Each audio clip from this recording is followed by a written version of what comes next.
Спанчево и Соколарци се најдоа на листата на Министерството за земјоделство за консолидирање на нивите.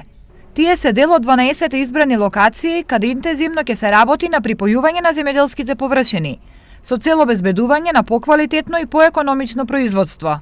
Крајната цел на самиот проект е да ја зголеми конкурентноста на земјоделското производство, да се подобрат условите за работа во животните средини, во руралните средини, да се реши проблемот со напуштање на обработливото земјоделско земјиште и секако да се обезбеди одржливо користење на сите природни ресурси.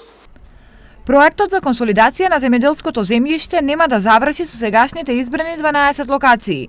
Туку во текот на следниот период ќе започне избор на нови 12 локации во државата за окрупнување на земјоделското земјиште. Во периодот до март 2019 година, избрани геодетски компании од земјата ќе работат директно со земјоделците и локалните заедници на проценка на моменталната состојба на терен, утврдување на подготвеноста на земјоделците и сопствениците на земјиште да се вклучат во процесот на консолидација, идентификување на индивидуалните потреби, како и проверка дали се задоволени сите предуслови за успешна имплементација на консолидацијата на земјиште во секоја од избраните области.